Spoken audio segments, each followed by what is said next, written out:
Stani da ti kažem.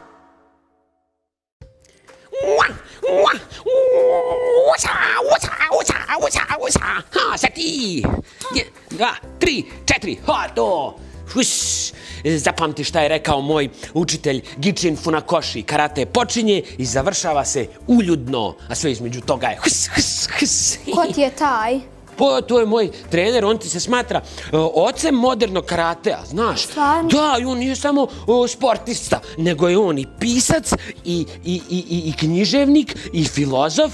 Da, on je super. Mi ovako nekad šetamo šumom i onda pričamo o filozofiji, meditiramo. I on je meni puno pomogao, znaš, da ja postanem husa. Pa ti samo mlataraš rukama. Ko mlatara? Ti. Baš ne mlataram. Baš mlataraš. Baš ne mlataram. Baš mlataraš. Mama, ne mlataram, kad kažem da ne mlataram, onda ne mlataram. I sve što mi kažeš, to si ti. I za mene se ne važi, ja sam na plaži u garaži. Eto ti sad. I sad ja ponovo treniram. Znaš na koga mi ličiš? Na koga? Na Bruce Lee-a. Na Bruce Lee-a? Nisam o tome razmišljala, sad kad mi kažeš. Pa otkud ti znaš ko je Bruce Lee? Pa moja mama je bila zaljubljena u njega kad je bila mala. Stvarno? Čini mi se da je tata i dalje ljubomoran na njega. Ona stalno priča o njegovim filmovima, njegovom licu, sposobnostima, a nekad joj se i baka priključi. Da. Deli tata kaže da ima mnogo većih glumaca od njega. Pa ima, ali Bruce Lee je bio baš faca. Ja znaš ti da je Bruce Lee bio toliko brz da on kad ovako uradi, to kamera ne može da vidi, znaš. Onda su njega molili, drugari, molili su ga da on uspori i onda on mora ovako. Tako sve polako da bi oni to uopšte mogli da snimaju. Pa jesi ti kad gledala neki film sa Bruce Lee-em? Pa čini mi se da nisam. Nisi? Pa hoćeš sad da pogledamo nešto? Može. Ali ne možemo ceo film, samo malo. Dobro. Ajmo, drugari, da pogledamo nešto o Bruce Lee-u. Stani da ti kažem. Bruce Lee je rođen 27. novembra 1940. godine u San Francisku. Bio je hongkongški filmski glumac, filmski producent i režiser, scenarista, filozof, instruktor borilačkih vještina i osnivač Jeet Kune Do pokreta borilačkih vještina. Sin kineske operske zvijezde, bio je stalno na turnejama, proveo je djetinjstvo u Hong Kongu, gdje je igrao u nekoliko filmova. Vratio se u Sjedinjene Američke Države i 1966. godine dobio ulogu u televizijskoj seriji Zelena osa.